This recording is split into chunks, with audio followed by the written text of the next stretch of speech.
What is up, everybody? Welcome back. We got a brand new video here, the Arizona Diamondbacks realistic rebuild, about a 46-minute video, so you guys can hang in here. We got some gameplay to show, we got some draft to show, we got free agency, some trades. It's going to be a whole dang thing. So as far as how long that this rebuild's going to go, well, you just have to stick around and figure that out, because I'm not going to tell you that. But it should be a fun one. The Diamondbacks have some good players, some really good young stars like Gabriel Moreno they acquired in a trade from Toronto. They got Carson Kelly. A lot of people out in Arizona love Carson Kelly. He's got some good defense. He can kind of hit a little bit, right? PJ Higgins coming over from the Cubs organization. He's had his chances out there to make a statement and show that he belongs at the major league level. Currently, he's in the AAA system right now for the D-backs. You got Christian Walker, is 32, so a little bit on the older side of things, but a good power hitter for this type of team. I like to keep guys like that around as long as I possibly can, but it will be a position that we will look to replace at some point down the road. Ketel Marte entering into his age 29 season. He's a do-it-all type of player. He can play the outfield, can play a little middle infield as well. Good hitter. Just hoping for a little bit more production, I would say. Just a little bit more consistency. Now, on third base side, you got Josh Rojas backing up Evan Longoria. Rojas is a little on the older side. At 28 years old, he's been in the league since 2019. And a lot of people love him for his stolen base prowess. I do see him kind of like a long-term answer. Yes, he's 28 years old, but you can play 7 more seasons and now you're 35. So I do like Rojas as kind of like a guy that I want to lean on in this realistic rebuild. Just a couple prospects just to cover there. We've also got Ryan Bliss down there in single A. That will change. He'll move on up. Nick Ahmed at shortstop at 33 years old. We got Munoz. We got Jordan Lawler with an A potential.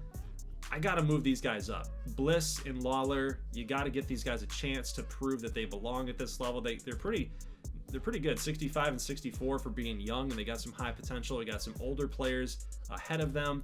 I think I want to give them a shot here after this season. So outfielders, we got Corbin Carroll, one of my favorite players, my favorite young players across baseball. I'm really looking forward to see how he progresses in here. And then, of course, Gurriel, kind of skipped him just a little bit, but I'm kind of in a wait and see pattern with Gurriel. I know they just brought him in here, and he's going to be kind of the lone guy that's going to provide the power on this team with Christian Walker. So I do want to give him a shot and see how he does. But center fielders, Kyle Lewis will probably move on from him at some point. We got Jake McCarthy playing right field with a 75B at 25 years old. I like him. I think he's going to do well for us in this series. And then you got Pavin Smith, first base / outfielder out of Virginia. So this is where he was drafted from, finally making a name for himself at the big league level. So what do you say we go ahead and hard sim this thing? I just showed you a little quick settings right there. We're just going to put everything on auto, just injury management. I just really don't want to do much with that right now. We're just going to straight sim and really punt season number 1 and get right into who needs to stay and who needs to go. And right now, Christian Walker's kind of in my doghouse right now. He's hitting under 200. He's got some power there, but I'm not really liking what I'm seeing there from that spot in the batting order. We got Longoria hitting 275. Lewis is hitting 143. Not a lot of ABs. Rivera 235. Gallen's still pitching really, really well. I didn't cover too much of the pitchers here because, Zach Gallen is like a boss. And Merrill Kelly, pretty decent himself. Got some young pitchers here as well. Ryan Nelson, Dre Jameson. Bumgarner, looking to probably move him at some point at the deadline this season. We'll see how that all plays out. And here we go. So this is the first trade that's up on the board. Merrill Kelly, Mark Melancon, and Andrew Chafin. And I'm going to go to the Angels to acquire Logan O'Hoppe, a 67 overall B potential player, 23. He has only gotten 2 years of Major League experience, and I kind of like what he's going to bring to the table for us. He's going to back up Carson Kelly. He's going to back up Gabriel Moreno. I'm right now, I don't really believe too much in Carson Kelly as like a long-term answer. He's a 28-year-old catcher. Moreno is 23, and he's playing really well. I think it's time to start planning for the future in that respect. So we do also acquire a shortstop from the Angels as well as another pitcher. So now let's head out here to the season number 1 draft, and I got a couple players that are up on my board here. Right now, we've got this player, this outfielder, Julio Zamora. He's rated 12th in our system. I think this is probably the answer that we're looking for. Yes, we do have some really young outfielders. We just covered them, Carroll, McCarthy, but I think I like Julio Zamora as like my guy to hang our hat on in this franchise. And as you see, we did get a nice little silver trophy there, future of the franchise. So it's going to be interesting to see how he's going to play out as we go along in this realistic simulation. Dwayne McCarty, a pitcher that I like, only 10% scouted, 80 to 94 potential. I'm going to take a flyer on this guy. His doctor exam says he is healthy, so we'll go for it. Catcher Mauricio Francisco. Again, we just acquired a guy by the name of Logan O'Hoppe, but as insurance, this guy is much younger. He's 22 than Carson Kelly, so just as insurance in case that O'Hoppe does not pan out, we've basically settled on our catching position for the next couple of seasons, unless there's just this guy that just shows up, this prodigy, catching prodigy that we just have to consider. But we did auto the rest of the draft. We got this player, Sylvester Mills, is third on our contract negotiations. We got 61% interest with Julio Zamora. That would be his interest to us, so we kind of had to overpay to get him in here a little bit. Same thing with Francisco. He's going to up his interest up to 68%, so we overpaid just a tiny tad bit to go get him. And then 81% interest here for McCarty. That was a pretty easy sign. And we got our center fielder of the future, a starting pitcher, and a catcher. And you can see the potentials there. So 86 for Zamora. We got some good overall rating from Francisco. He's a B potential as well. And then Geraldo Ortiz, I don't necessarily like the potential there to see, but the overall is pretty nice that he could maybe one day just be an easy guy to call up as far as a depth player. So with the draft finished up, we're going to simulate the rest of the season, and we finished 77 and 85. And fortunately, that wasn't good to make the playoffs. That's fine. I didn't expect to do that anyway. But a 77 win season, not terrible. We could do a little bit better for sure. And the first way to start that off with is we're probably going to be playing in a lot of close games next year. So I'd like Miguel Castro to come back. He's 29. Let's offer him the closing job and see how he does with that. Nick Ahmed, I think it's time. Got to let him go. Yes, he hit 242, but he is seeing some regression. Evan Longoria, same deal. Let's let go of him. Let's let our young guys flourish and get that going. Same thing with Zach Davies, just really kind of a, it hurts me to say this, but he's kind of a pointless player for us right now. We're just trying to move on and do some different things. So, hey, Bob Melvin, former manager of the Arizona Diamondbacks, he's coming back. Craig Counsell, former player of the Arizona Diamondbacks, World Series winner, is going to be one of our base coaches. So he must have gotten fired or let go of, basically fired from Milwaukee. So he's going to come on over here. All right, so Christian Walker, let's see how he ended up. 27 home runs, still a very productive player, had 84 RBIs, 122 strikeouts. It's not bad. Hit 250 while doing it. I think we can sign him up for 2 more seasons. That gets him to his 35 aged year. And then by that point, I think we might either be very competitive or we might just have to let him go. Now with Gurriel Jr., 21 bombs, 77 ribbies. He's 30, 260. You could do better in the outfield, but for us, we don't have a ton of power on this team as it is right now. Maybe eventually we will, but I'm going to go ahead and sign him up, actually offer him a contract, see if he takes it. Josh Rojas saw a lot of nice progression here. He's up to a 74, and that B potential, I do want to make sure that he's sticking around for the long term. Carson Kelly, we did get him some nice progression this season, but taking a look at kind of what he wants, it's currently about $4.7 million per season. We're going to try to up that just a little bit on a 1-year deal. It's kind of like a prove-it season going into age 29. Kyle Lewis at 28 years old, he also saw some nice progression, but it just wasn't nearly enough to feel like you needed to bring him back. So the production just really wasn't there. Jay McCarthy, we're going to sign him up for a renewal, so the salary will remain the same. You guys can see that in the salary guide at the bottom right-hand corner. Same thing here with Gabriel Moreno. It's kind of like cheating, in my opinion, with these renewable contracts. You get some really good players that you can just renew their contract and their salary. If Corbin Carroll goes off at that 70-plus overall rating and the A potential, you know, we're kind of getting a little bit of a steal there as far as like saving money goes. But as far as pitching goes in free agency, we got a lot of big names right here. We got Jordan Montgomery, got Sonny Gray could come back to Arizona, we got Martin Perez, Giolito, we had Kershaw in there, we had Blake Snell, Shohei, but we're not in the position right now to get enough worth out of the contract that we would end up offering those guys anyway. So we need to kind of pick our spots here. I kind of like this guy, Lewis Beatty, a 68 starting pitcher, and then this guy, Caleb Frisch. Now, I don't know if we're going to end up seeing these guys at all inside this franchise sim, but it's better just to try. I mean, at this point, you don't know how they're going to progress. So let's just go after them and see how they do. At least, at the very least, it's going to fill out our minor league roster. Now, as relievers go, I kind of want to be cheap here and bring back some familiar faces. Daniel Hudson's going to come in and provide some depth. He's a 74 overall, so got a B potential.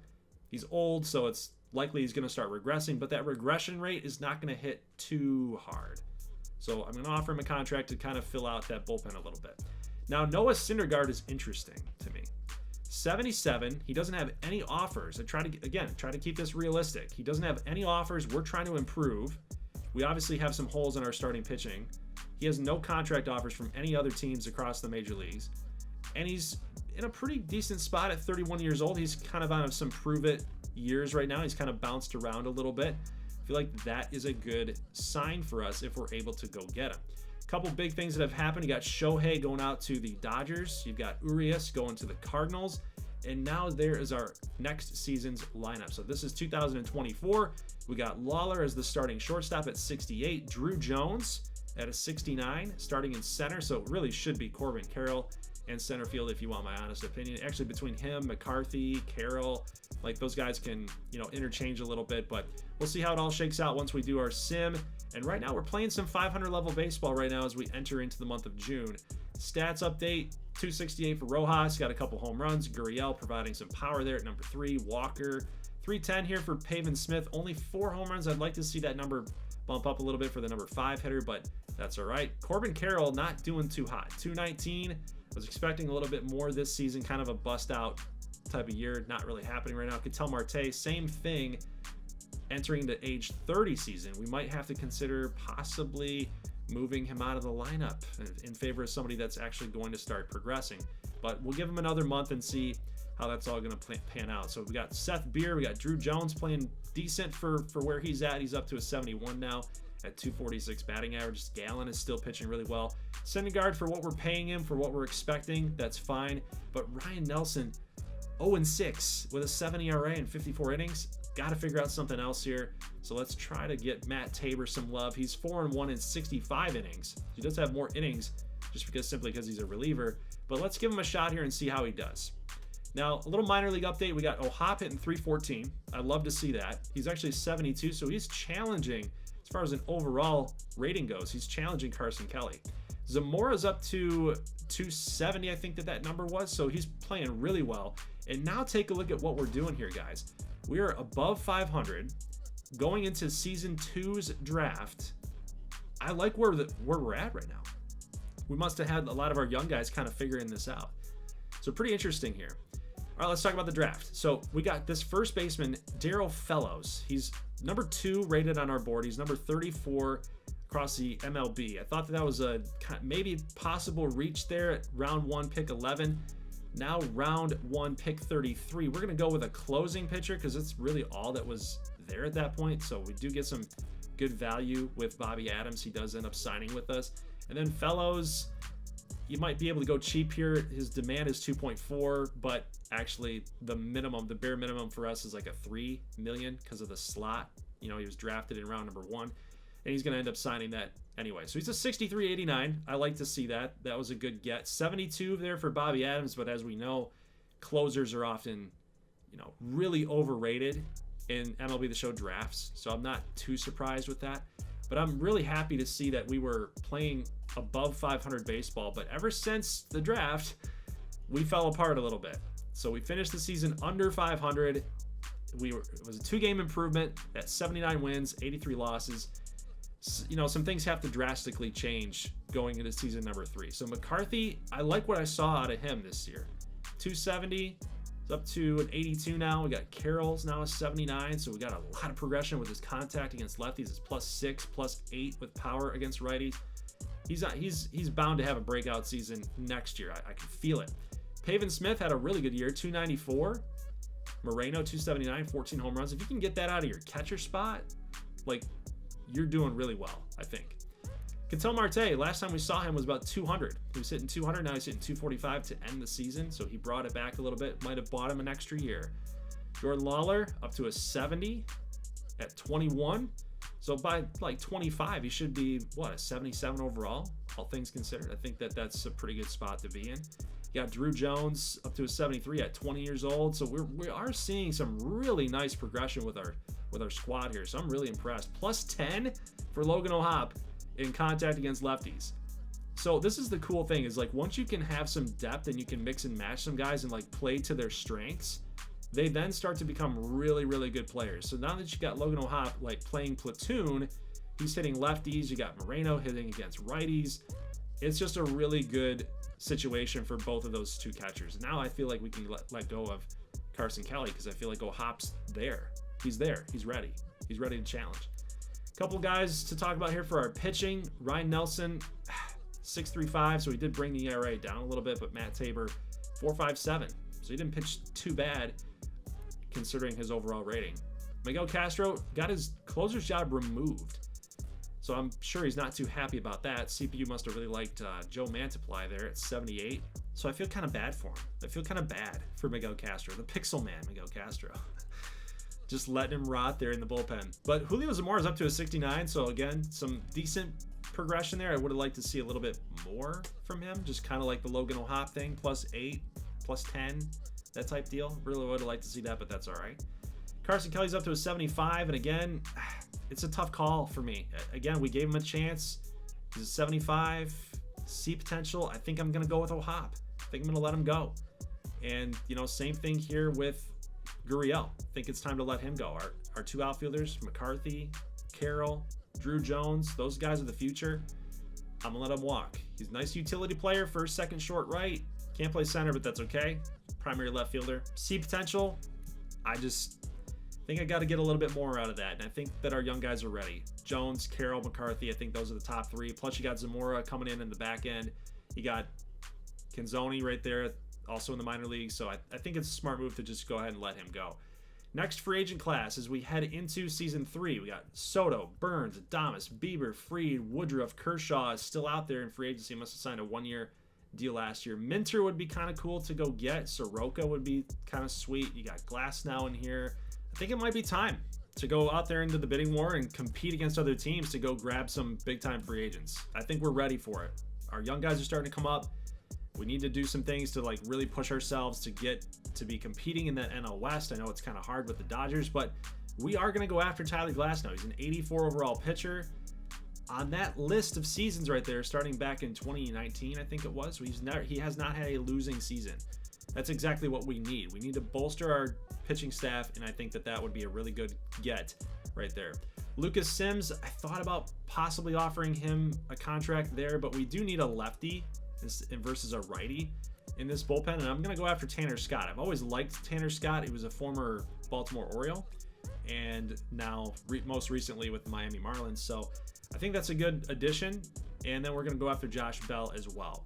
Switch hitting first baseman, can play a little outfield, kind of does the same thing as Gurriel, right? You can hit for some power, can provide that off the bench, might play every day, I'm not sure, but it could be kind of cool to see if Josh Bell can have a decent year. That's really what we're looking for. So Soto's actually going to turn in his trader card. He's a trader. Signing with the New York Yankees, you're a trader. Shane Bieber, Angels. Lopez, Cardinals. So Cardinals making some moves there last year. They got Urias, and now with Lopez, pretty good pitching staff. One thing I noticed about the game in the simulation, what they love to do with Pavin Smith, he does have center field eligibility, but he's not fast enough to play center. And that was taking time away from Jones. It was taking time away from Corbin Carroll there too. So I did go in and make sure to switch him to just right field and first base because I was tired of dealing with that, guys. So no more center field Pavin Smith stuff. We're not doing it.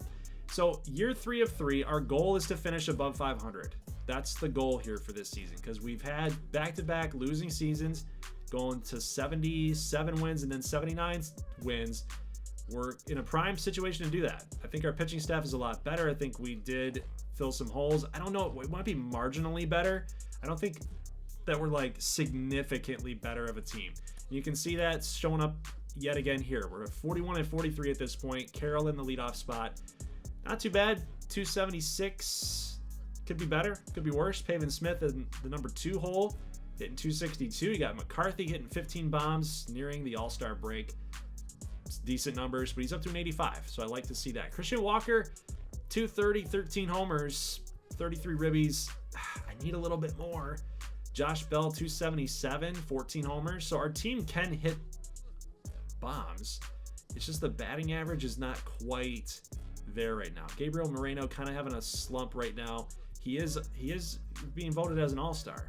So must be really good defensively. But, you know, 220, it's not terrible for a catcher. 338, by the way, for Drew Jones. So this is what he's doing against left-handers. He's hitting in a platoon spot against lefties primarily, and that's really what's causing his nice progression. Pitching staff's been good. I've been happy with the pitching staff. Bullpen could be a little bit better. Our boy Bobby Adams that we drafted in season number 2, boasting that 5+ ERA. I'm not too happy with that, but we'll keep giving him some shots and seeing how he does there. But 22 saves for Mantiply. Let's get a little minor league update here. We got Francisco hitting 258. Let's go down to first base. We got Darryl Fellows hitting 261. So I'm happy with that, man. You're 18 years old, 6'5". You've only got room to grow. We got Geraldo Ortiz, 24 years old, hitting 300, 10 steals. Now look at Zamora here. So remember, he was about a 68, 69 the last time we checked in on him. No homers, a couple stolen bags, got a 300 batting average. I'm happy with it. Now I did simulate this season's draft class, so it wasn't as good. So just we can feel confident that maybe I know what I'm doing, right, with draft. We need more drafts though to make sure that that's actually true. But it's not the worst class in the world, but I don't like the overall ratings, and then the potential, like 46C, that's not going to cut it. You got 53B, that might do all right down the road. You got Lutz, you know, it sucks. It sucks. But we will end up simulating the rest of the season, and guys, we do finish 82 and 80. So we finished above 500, and we held the Dodgers in the very last game of the season to a 1-hitter. It was awesome. It was beautiful. But now as we head into season number 4, decision-making time. What are we going to do about Christian Walker? The RBI to home run ratio there, I'm not really much of a fan. So we do have first baseman that can play there. It's hard to say that, like, you want to let a player like that go, but he's getting a little older, right? It's something that we got to consider. Pavin Smith can also play first base. He can not as much pop, but he can still hit a little bit higher of an average, probably gets on base a little bit more. So it is hard to say goodbye to Christian Walker, but he's fulfilled his contract, and I feel like it's about time to walk away and move on. So we will end up going after Pavin Smith. We'll bring him back. We'll go back and get Ryan Nelson and bring him back as well. Now, guys, take a look. So this might have been the perfect time to get rid of a first baseman. Did you see what was up there?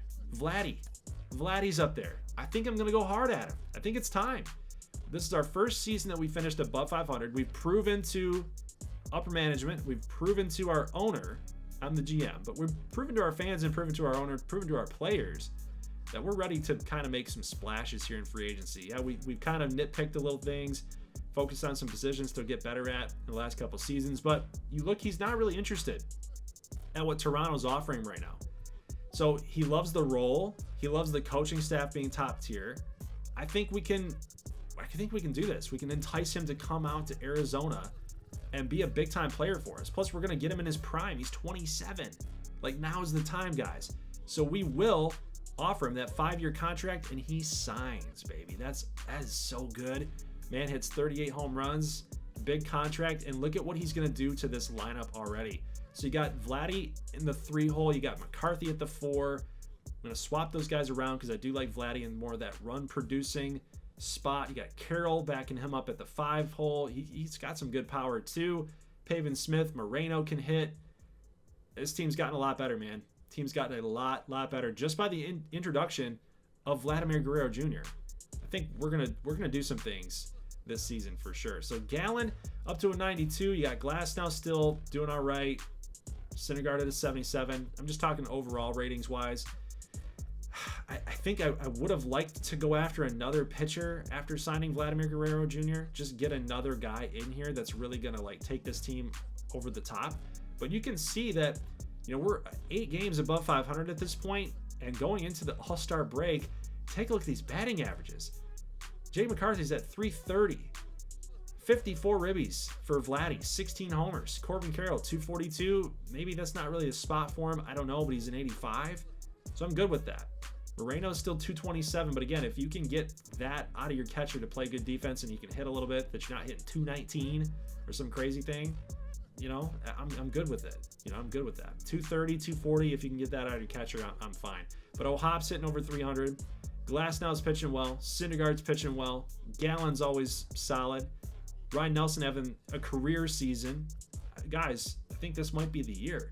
Bobby Adams kind of bringing it back around here with a 3.91. Back into the bullpen, pitching good too.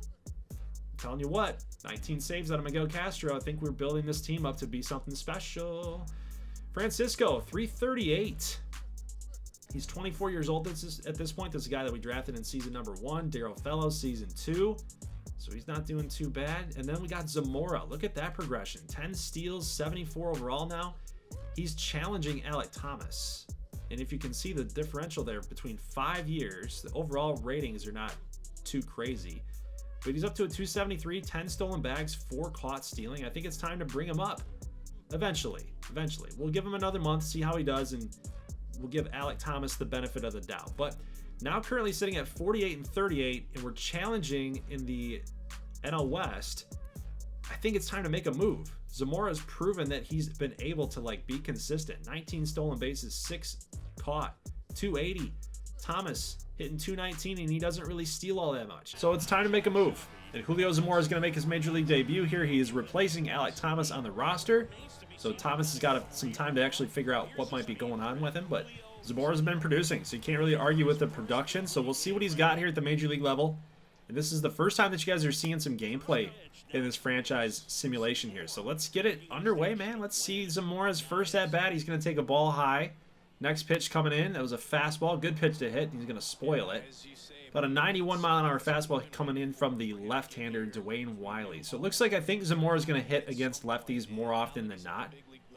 Against righties, he's probably not going to play as much. I think that's where he kind of fits in with that 81 contact against lefties. I think that's slides him in perfectly into the lineup. I think he can thrive in that spot. So we'll see how he's going to do here for the rest of the year. So 1-2 pitch, fastball, inside and low. He's going to foul that thing off. Good timing, that one.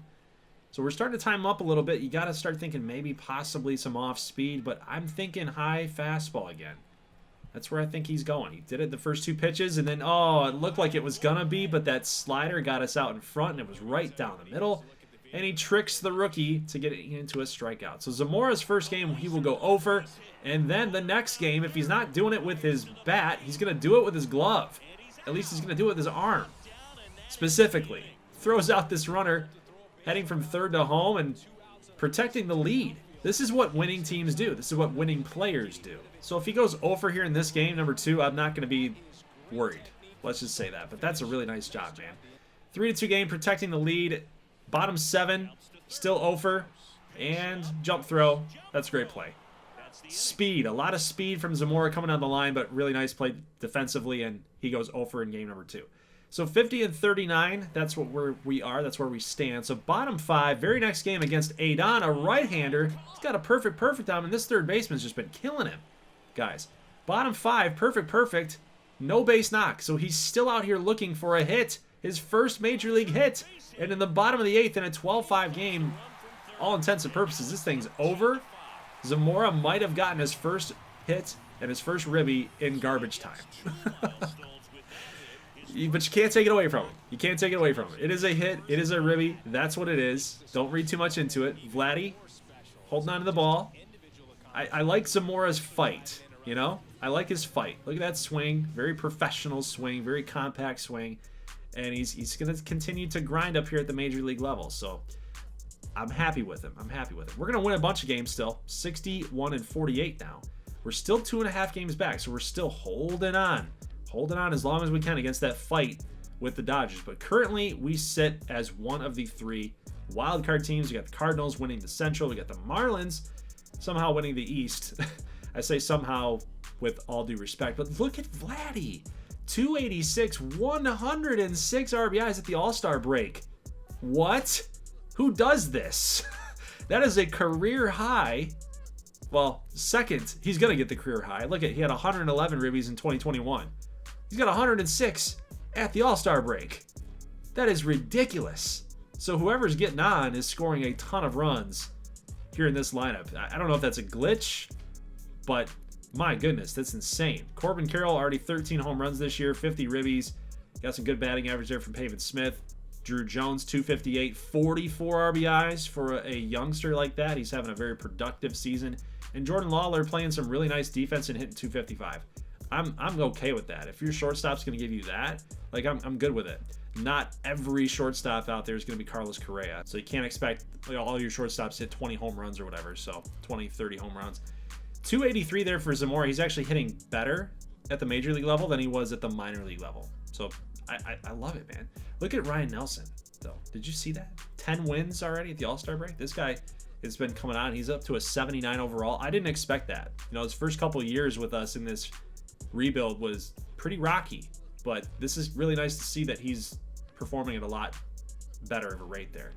But on the AL side of things, I'm just scanning some teams that we could possibly trade with because I'm looking to bolster the team at this point. Looking like the Blue Jays, maybe the Orioles, maybe the Tigers. I thought about this trade here. Tarek Skubal is a 92 at this point. They wanted kind of a bigger package, and I didn't really feel comfortable with doing that one. I definitely considered Alek Manoah there, but that is a huge package to give up just for, like, Manoah's a boss, but it was too much for me to consider. Now, Alek Thomas, I feel like this is a good trade for us. Look at this. So we can't get Manoah, but we are going to get Jose Barrios. And, you know, some people might think that that's a little cheesy of a trade, but, you know, he's getting up there in age. He's 31. He's making a lot of money. He's got basically one more year left on his contract this season and next year. Little under control, right? But Blue Jays felt like they were getting a good deal. Alek Thomas, good player. People like him, but he wasn't producing for us. And then Jeremiah Jackson's also got B potential too, but he just wasn't really getting any playing time. We acquired him from the Angels. But you guys can see we have made the postseason. And when we look at how this team has looked towards the end of the year, Zamora 275, got some stolen bags. You got Josh Rojas hitting over 300, awesome season. McCarthy over 300. Vladdy went crazy. There's no way that he doesn't win the MVP. That's insanity right there, what he just did. You got Drew Jones 270, you got 290 there as well. Look at Gallon, look at Barrios there. He brought his ERA down. He was upwards of the 4s. Look at this pitching staff. You got Nelson's up to an 80. Syndergaard's our 5th starter at a 75. The bullpen's now a little bit better as well. So I'm pretty excited about what we could possibly do here in the postseason. And as we simulate out the rest of the year, what we were really doing that for is we were really trying to see if we were going to have a chance to win the division. But, you know, being 3 games behind, you had to hope that the Dodgers were going to lose all 3, and they didn't. So we ended up losing the series to Detroit, and therefore we are just a wild card team. And now you guys are going to get some more wild card action. You're going to get some gameplay action, baby. Let's go. So we got the Dodgers in a 3-game series against NL West opponent Diamondbacks. Let's go, baby. But this is going to be tough because we get Shohei Ohtani. Is the dream going to run out on our rebuild? Are we going to keep going? We'll find out here. So Julio Zamora, 267 in his rookie season, going up against Shohei Ohtani. You kind of figured that was going to happen, right? Rookie against Shohei, he eats him alive. 1-2 pitch, strike 3. Full count here on Vladdy with 2 down. That's a good take. Slider outside. Shohei misses, and we do get a walk. So next batter up is McCarthy in a 1-2 pitch. And that's going to be a little pop-up there to Verdugo. Yes, he is back with the Dodgers, and he makes the catch. So Zach Gallen, 13-10, 306, 215 strikeouts and 49 walks. That is a really good strikeout-to-walk ratio, and he's going to keep that thing rolling. Mondesi's going to strike out for the first out of the game. Then Shohei is going to swing and miss, and he's frustrated with himself, and I would be too. Zach Gallen's got some good stuff. Got to put it in the back of your mind, though, for the next at-bat. So top second here, Shohei against Corbin Carroll. And Carroll, right over Mookie Betts' head, and that 99 speed is running. Off to second, passing second, heading to third. You got to get it back home. The aggressive runner in Corbin Carroll. He's got a leadoff triple, baby. Let's go. All he needs is a little sac fly. That's all we need. Gabriel Moreno here, 2-2 pitch. That is going to be a single. That's a nice base hit by the strong hitting catcher. And the Diamondbacks are up 1-0 here in the 2nd inning. Let's go bottom 2. We got Trace Thompson. See you later. That's a nice pitch again. Nice fastball hitting 96. High and inside. 3rd strikeout here for Gallen. 2-2 pitch on Freddie Freeman. Look at that cut fastball again. That might be a good pitch against lefties. He got Shohei to swing and miss. Now he's going to get Freddie Freeman to swing and miss. So now with a runner on base here, top third, Vladdy, 0-0 pitch. He's looking for something inside, and he's going to get it. Actually, it was right down the middle, a slider, and that perfect is gone. The MVP goes to the moon. Vladdy, 410, taking Shohei Ohtani deep, and the Diamondbacks have now extended that lead 3-0. Ooh, are the Dodgers shaking in their boots yet? I would be. This team's legit. Our D-backs are legit. Strike 3 here, strike 3 there, strike 3s everywhere. Look at that. Four-seam fastball on Gavin Lux. He's gone too. Still bottom 4. Again, Shohei can't hang off the swing and a miss. He's talking to his own bat. Look at Trace Thompson. He's going down a slider outside and low. 3-2 pitch. Chris Taylor. No strike 3. Dang it. I was hoping for that, but now we're starting to get a little dire situation here, guys, because now you got to get a bunch of outs. The perfect game is over, by the way. 10th strikeout for Gallen, but notice I didn't mention something else. The perfect game is over. That's all I'm going to say. That's all I'm going to say. 11 strikeouts. Mondesi's going to go down. 1-1. Pop-up. Lawler in the outfield grass. Makes the catch. End of the 6th inning. Gallen has officially crossed the quality start mark. But bottom 7, Carroll's got a chance to rob this home run from Mookie Betts. And you know what? Gallen's just had a lot of pitches. He's had a lot of full counts in this game. He's had a lot of foul balls on 2-2s. And Mookie Betts made him pay. It was literally right down the middle. It's a tough pitch. Tough pitch to go give Mookie Betts.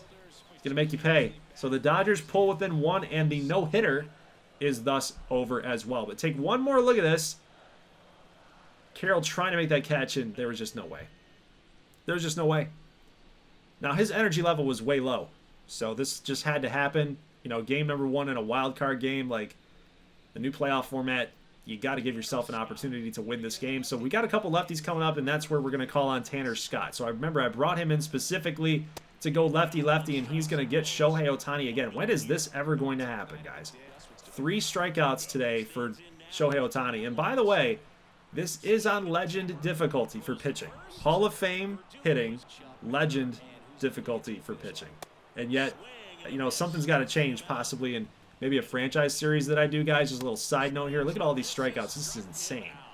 Gallen had 12 or 13 strikeouts, and then Tanner Scott comes in and is just laying waste to this Dodgers lineup. And then we get a little pop-up here in the bottom of the 8th. Tanner Scott does a job in the innings that he came in, and now it's up to Miguel Castro with 51 strikeouts, 18 walks, and 46 saves this season to get the job done. That's going to be an easy ground ball right back to him for out number 1. Next batter up, Gavin Lux. Base hit. No, Zamora's there to make the catch. Last batter, 2 down. Mookie Betts. You got to get him, and we're not going to. Bad pitch by Castro. That is a circle change that was right down the middle. You can't do it. It's a BP fastball for Mookie Betts. So they pull within 1.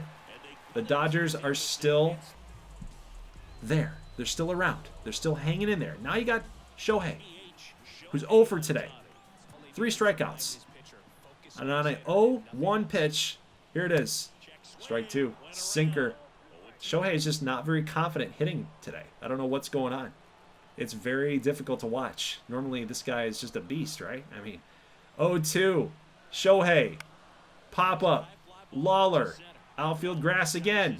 Got some good range out there. Makes the catch, and the D-backs are going to win game number 1. Bob Melvin and crew, they're happy about it. I would be too. You go up on a division rival 1-0. That is absolutely huge, guys.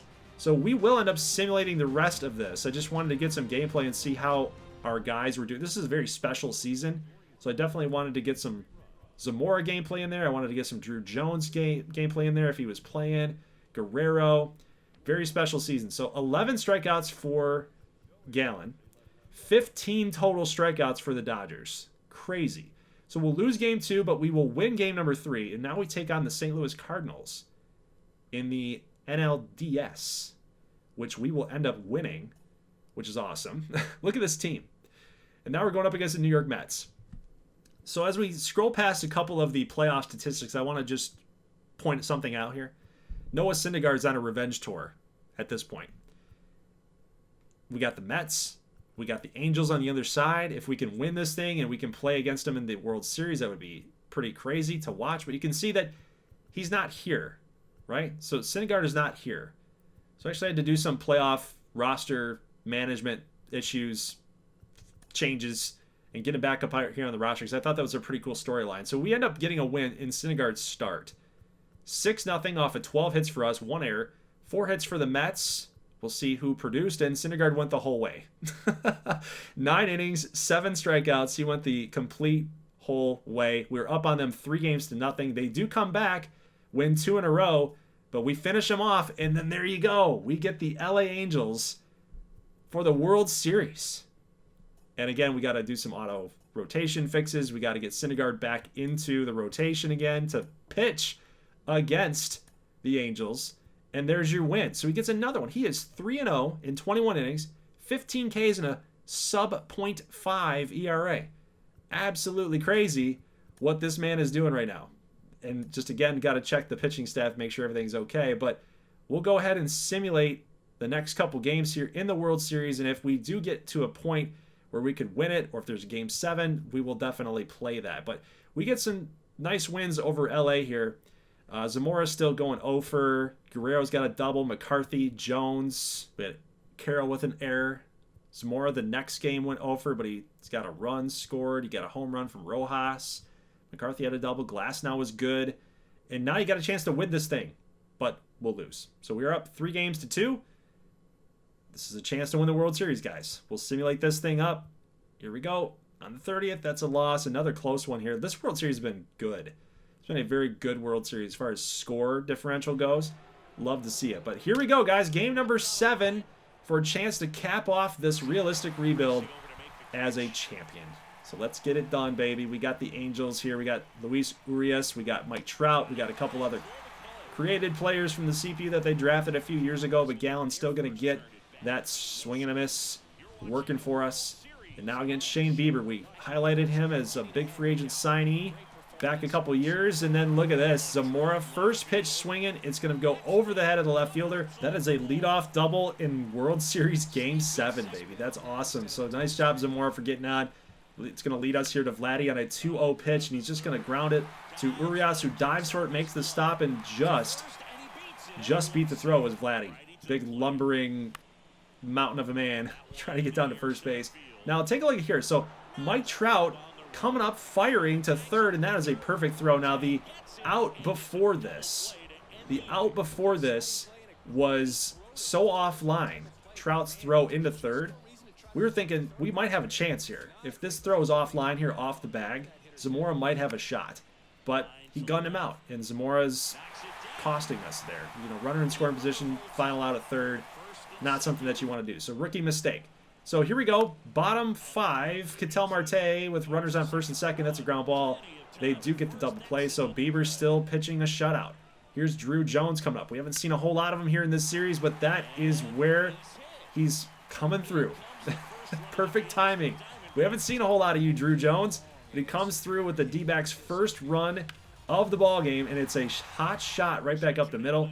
So 1-0, bottom 6. Mike Trout's going to swing and miss, and that is the end of the 6th inning. Zach Gallen still pitching tremendously. So bottom 6, 2-2 pitch here. D-backs looking for some runs here. That is a perfect from Jake McCarthy. It's in the gap. It is over the wall.